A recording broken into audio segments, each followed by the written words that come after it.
Okay, so I'm just going to show you how you would do the how you would cut your cardstock. So when I make cards, I actually keep things really simple for measuring purposes, and I make my cards to be like just smaller than a C6 size actually. So what we have here is a paper trimmer. This one here is the cutting blade. This is the scoring blade. Now I'll show you the difference between those in just a moment. So what I do is I take my piece of card. Now this is a piece of thick white cardstock from Stampin' Up. Pop that in, and you can see these measurements just here. I'll just zoom that in and move it back for you. So you can see the measurements along here. These are metric. We're in Australia, so we use metric. I use metric. Some Australians still do use imperial for their crafting, but I don't. I'm a metric girl. So I cut my my card to be 14.5 centimeters. So you can see there, that's the 14 and 15. So put my card there to the 14.5.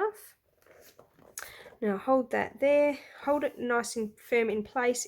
Push it up against this here, which holds onto it well. Pop this down, and then just firmly pull that down. So you can either pull it down or you can push it up, it doesn't really matter. So that is a nice clean cut. That's perfect. Now that is the cutting one. I'm going to pop that out of the way, and then just to show you, I use this end here where the scoring blade is. Now scoring is actually just going to put a line on there for us to fold, so it's a nice clear clean fold. So what I do is I just pop that up there, put this one in. So I'm actually going to score it at 10.5. 10.5 is halfway, so 10.5 centimeters. So I pop my card in there, pull it down against this edge, make sure that is sitting down, and then my scoring blade. Now I usually just run that up and back a couple of times just to get a nice line. Then I'll take that out and I'll show you what we've got. So can you see there is this line. Now it seems a bit bizarre because when we go to fold this, now what you're actually doing is that there is the valley. Now you would think the valley would be on the inside, but it actually isn't. So that valley there now goes to the outside. So you put that down. So there's the you know, well, the mountain, the hill part there. You actually leave that on the inside, fold it the other way. Now that has made a nice clean fold for you.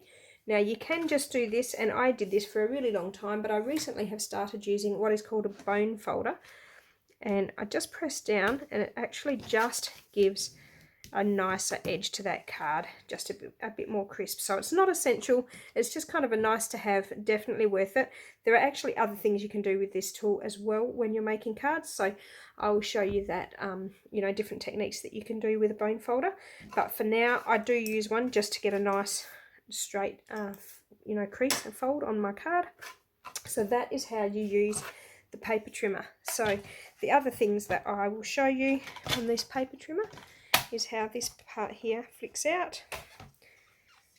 So because you can get lots of cardstock and paper that is it's 30 centimeters by 30 centimeters, or 12 by 12 is what people call it. That's dealing with inches, of course, which, as I said, I'm not an inches girl.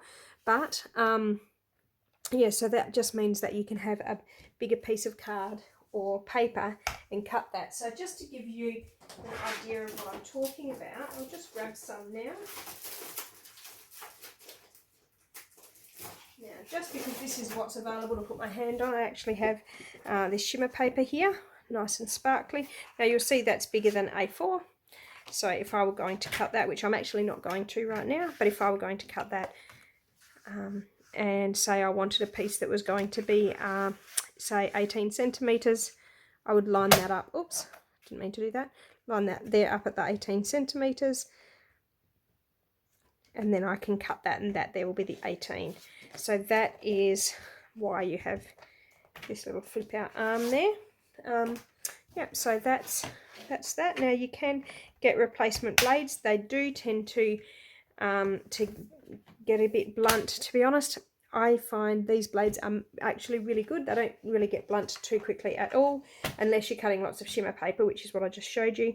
but the replacement blades are easy to get hold of and they are inexpensive. So this is actually a really good trimmer. There are other trimmers on the market anyway, but I do love my Stampin' Up paper trimmer.